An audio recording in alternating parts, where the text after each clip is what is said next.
Hello everyone, welcome to Learnwise. Political science എന്ന് പറയുമ്പോൾ scientific study of politics എന്നാണ് അറിയപ്പെടുന്നത്. അഥവാ പൊളിറ്റിക്സിൻ്റെ ശാസ്ത്രീയപരമായിട്ടുള്ള പഠനമാണ് പൊളിറ്റിക്കൽ സയൻസ്. ജസ്റ്റ് പൊളിറ്റിക്സ് എന്ന് പറയുമ്പോൾ നമ്മുടെ നാട്ടിലെ ഒരു രാഷ്ട്രീയ പാർട്ടി അല്ലെങ്കിൽ രാഷ്ട്രീയം എന്നുള്ള ഒരു പെർട്ടിക്കുലർ ആയിട്ടുള്ള കൺസെപ്റ്റിൽ മാത്രം ഒതുങ്ങേണ്ട ഒന്നല്ല എന്ന് നമ്മൾ ആദ്യമേ മനസ്സിലാക്കണം, അല്ലേ? നമ്മൾ പൊളിറ്റിക്സ് എന്ന് പറയുന്ന വാക്ക് പറയുന്ന സമയത്ത് നമ്മളുടെ നാട്ടിലെ ആ ഒരു രാഷ്ട്രീയ സാഹചര്യം മാത്രമല്ല അതിലെന്ത് ചെയ്യുന്നത് ഉൾപ്പെടുന്നത്. അതിൽ ഗവേണൻസ്, പവർ, അതുപോലെയുള്ള ഒരുപാട് കോമ്പണൻസ് വരുന്നുണ്ട്. എന്തായാലും പൊളിറ്റിക്കൽ സയൻസ് എന്ന് പറയുന്നത് ഈ ഒരു കാലഘട്ടത്തിൽ വളരെ സ്കോപ്പുള്ള അതുപോലെ തന്നെ വളരെ ഇൻട്രസ്റ്റിംഗ് ആയിട്ടുള്ള ഒരു സബ്ജക്റ്റാണ്. നിങ്ങൾ ഇഗ്നോയിൽ നിന്നും പൊളിറ്റിക്കൽ സയൻസ് അഥവാ BA ഹോണേഴ്സ് പൊളിറ്റിക്കൽ സയൻസ് ചെയ്തുകൊണ്ടിരിക്കുന്ന ആളാണെങ്കിൽ അല്ലെങ്കിൽ ചെയ്യാൻ ആഗ്രഹിക്കുന്ന ആളുകളാണെങ്കിൽ നിങ്ങൾക്ക് വേണ്ടി നിങ്ങളുടെ ഫസ്റ്റ് ഇയർ കോഴ്സിൻ്റെ ഭാഗമായിട്ടുള്ള 4 കോഴ്സുകൾ ഉൾപ്പെടുന്ന ഒരു പാക്കേജ് ലേൺവൈസിൽ അവൈലബിൾ ആണ്. നമുക്കറിയാം, നമ്മളുടെ ഫസ്റ്റ് ഇയർ സിലബസിൽ തന്നെ ഒരുപാട് പേപ്പേഴ്സ് പഠിക്കാനുണ്ട്. അതിൽ പ്രധാനപ്പെട്ട 4 കോഴ്സുകളാണ് ഈ പാക്കേജിൽ ഉണ്ടാവുക. ഏതൊക്കെയാണ് കോഴ്സുകൾ എന്ന് വെച്ച് കഴിഞ്ഞാൽ, ഒന്നാമത്തത് എൻവയൺമെൻറ്റൽ സ്റ്റഡീസ് ആണ്. എൻവയൺമെൻറ്റൽ സ്റ്റഡീസിൽ നമ്മൾ എൻവയൺമെൻറ്റിനെ കുറിച്ചും അതുമായി ബന്ധപ്പെട്ട് കിടക്കുന്ന ഫിനോമിനൻസിനെ കുറിച്ചും എൻവയൺമെൻറ്റൽ പ്രൊട്ടക്ഷനെ കുറിച്ചും യുണൈറ്റഡ് നാഷൻസ് എൻവയൺമെൻറ്റിനെ പ്രൊട്ടക്റ്റ് ചെയ്യാൻ വേണ്ടി എടുത്ത മെഷേഴ്സിനെ കുറിച്ചും സസ്റ്റൈനബിൾ ഡെവലപ്മെൻറ്റൽ ഗോളിനെ കുറിച്ചും ജിയോഗ്രഫിക്കലായിട്ടുള്ള ഓരോ ഏരിയാസിൽ എന്തൊക്കെ രീതിയിലുള്ള വ്യത്യാസങ്ങളാണ് എൻവയൺമെൻറ്റിൽ ഉള്ളത് എന്നുള്ളതിനെ കുറിച്ചൊക്കെയാണ് പഠിക്കുന്നത്. പിന്നെ gender sensitisation, society and culture എന്നുള്ളതാണ് അടുത്ത പേപ്പർ എന്നുള്ളത്. ജെൻഡർ സെൻസിറ്റൈസേഷൻ പ്രധാനമായിട്ടും ജെൻഡർ തന്നെയാണ്. ജെൻഡർ ഓറിയൻറ്റേഷൻസ് ഉണ്ടാവും. അത് LGBTQ ആവാം, ഹെട്രോസെക്ഷൽസ് ആവാം. ഈ LGBTQ അണ്ടറിൽ തന്നെ വരുന്ന ഒരുപാട് സെക്ഷൽ മൈനോറിറ്റീസ് ഉണ്ട്.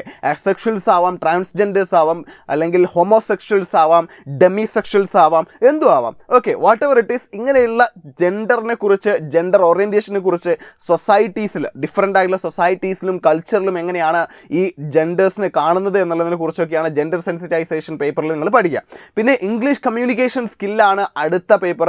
നിങ്ങളുടെ ഏറ്റവും ബേസിക് ആയിട്ടുള്ള ഇംഗ്ലീഷ് കമ്മ്യൂണിക്കേഷൻ സ്കില്ല്, നിങ്ങളെ ഇംഗ്ലീഷ് കമ്മ്യൂണിക്കേഷനിൽ കോൺഫിഡൻറ്റ് ആക്കി മാറ്റുന്ന ഒരു പേപ്പർ കൂടെയാണ് ഇംഗ്ലീഷ് കമ്മ്യൂണിക്കേഷൻ സ്കില്ല് എന്നുള്ളത്.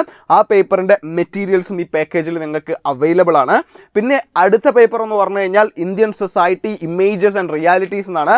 നമ്മുടെ ഭാരതത്തിലെ ആ ഒരു സൊസൈറ്റൽ വാല്യൂസ് എന്തൊക്കെയാണ്, അതുപോലെ തന്നെ എന്തൊക്കെയാണ് ആ സൊസൈറ്റിയിൽ ഉള്ളത്, അതിൻ്റെ യാഥാർത്ഥ്യങ്ങൾ എന്തൊക്കെയാണ് എന്നുള്ളതൊക്കെയാണ് നിങ്ങൾ Indian society images and realities പേപ്പറിൽ പഠിക്കാൻ വേണ്ടി പോകുന്നത്. എന്തായാലും ഈ 4 പേപ്പേഴ്സ് നിങ്ങൾക്ക് ഈ പാക്കേജിൽ അവൈലബിൾ ആണ്. നിങ്ങൾ ഡിസ്ക്രിപ്ഷനിൽ കൊടുത്തിരിക്കുന്ന ലിങ്ക് ഫോളോ ചെയ്ത് നമ്മുടെ ആപ്പ് ഡൗൺലോഡ് ചെയ്ത് കഴിഞ്ഞാൽ നിങ്ങൾക്ക് ഇങ്ങനെ ഒരു ഇൻ്റർഫേസിലേക്ക് എത്താൻ വേണ്ടി പറ്റും.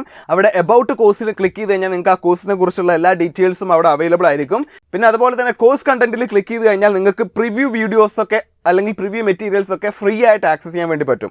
അഥവാ എന്താണ് ഈ കോഴ്സ് മെറ്റീരിയൽ അല്ലെങ്കിൽ ഈ പാക്കേജിൽ എന്തൊക്കെയാണ് ഉള്ളത്, അതിനെക്കുറിച്ചുള്ളൊരു ഐഡിയ നിങ്ങൾക്ക് കിട്ടാൻ, അതിൻ്റെ റിയൽ എക്സ്പീരിയൻസിന് വേണ്ടിയിട്ടൊക്കെ പ്രിവ്യൂ വീഡിയോസും മെറ്റീരിയൽസും നിങ്ങൾക്ക് അവിടെ കാണാനും അതിൽ നിന്ന് കാര്യങ്ങൾ മനസ്സിലാക്കാനും പറ്റുമെന്നുള്ളതാണ്. So you can try that out and then take a decision about buying this package. Just video lectures മാത്രമല്ല ഈ മെറ്റീരിയൽസ് എന്ന് പറയുന്ന അല്ലെങ്കിൽ ഈ പാക്കേജിൻ്റെ ഭാഗമായിട്ടുള്ളത്. ഓരോ പേപ്പറിനും വാല്യൂ ആഡഡ് നോട്ട്സ് ഉണ്ടാവും. വാല്യൂ ആഡഡ് നോട്ട്സ് എന്ന് പറഞ്ഞു കഴിഞ്ഞാൽ നമ്മൾ SLMൽ നിന്നും അല്ലാത്ത റഫറൻസ് ബുക്കുകളിൽ നിന്നുമൊക്കെ എടുത്തിട്ടുള്ള നിങ്ങളുടെ വിഷയവുമായി ബന്ധപ്പെട്ട് കിടക്കുന്ന വളരെ പ്രിസൈസ് ആയിട്ടുള്ള, നിങ്ങൾക്ക് പെട്ടെന്ന് വായിച്ചാൽ മനസ്സിലാക്കാൻ പറ്റുന്ന രീതിയിൽ റെപ്രസെൻറ്റ് ചെയ്തിട്ടുള്ള നോട്ടുകളാണ് വാല്യൂ ആഡഡ് നോട്ട്സ്. പിന്നെ എക്സാം PDF ഫയൽസ് ആണ് രണ്ടാമത്തത്. എക്സാമിന് വരാൻ സാധ്യതയുള്ള ക്വസ്റ്റ്യൻസും വന്നിട്ടുള്ള ക്വസ്റ്റ്യൻസും ഒക്കെ എങ്ങനെ പ്രാക്ടീസ് ചെയ്യാം എന്നുള്ളതിനെ കുറിച്ചുള്ള ഒരു ഗൈഡൻസ് ആണ് അതിലുണ്ടാവുക. ഒബ്ജക്റ്റീവ് ടെസ്റ്റ് ഉണ്ട്, അതായത് multiple choice questions, previous year question പേപ്പേഴ്സിൻ്റെ ഡിസ്കഷൻസ് ഉണ്ട്, സോൾവ്ഡ് ഗസ് പേപ്പേഴ്സ് ഉണ്ട്. മുമ്പ് നടന്ന എക്സാംസിൻ്റെ അല്ലാത്തതൊക്കെ ആയിട്ടുള്ള പേപ്പേഴ്സ്, ക്വസ്റ്റ്യൻസ് കംപ്ലീറ്റ് ആൻസർ ചെയ്തിട്ടുള്ള സോൾവ്ഡ് ഗസ് പേപ്പേഴ്സ് അവൈലബിൾ ആയിരിക്കും. വർക്ക് ബുക്കും ആൻസർ ഫയൽസും റിവിഷൻ സെഷൻസും ഇഗ്നോയുടെ അതേ ഫോർമാറ്റിലുള്ള മോക്ക് എക്സാമുകളും ഇതിൽ അവൈലബിൾ ആയിരിക്കും.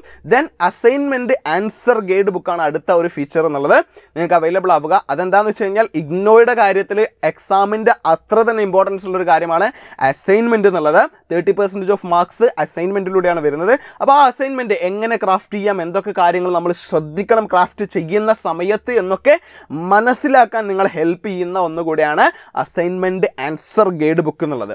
അപ്പോൾ ഇത്രയൊക്കെയാണ് ഇതിൻ്റെ ഫീച്ചേഴ്സ് അവൈലബിൾ ആയിട്ടുള്ളത്. അപ്പോൾ നിങ്ങൾ ഇൻട്രസ്റ്റഡ് ആണെങ്കിൽ തീർച്ചയായിട്ടും once again I am saying you can follow the link given in the description. നിങ്ങൾക്ക് ഡിസ്ക്രിപ്ഷനിൽ കൊടുത്തിരിക്കുന്ന ലിങ്ക് ഫോളോ ചെയ്ത് ലേൺവൈസിൻ്റെ ആപ്പ് ഡൗൺലോഡ് ചെയ്യാം. അതിൽ നിന്നും ഈ കോഴ്സസ് അല്ലെങ്കിൽ ഈ പാക്കേജസ് പർച്ചേസ് ചെയ്യാൻ പറ്റുന്നതാണ്. Anyway, thank you for watching. Keep learning. Hope to see you all at Learnwise.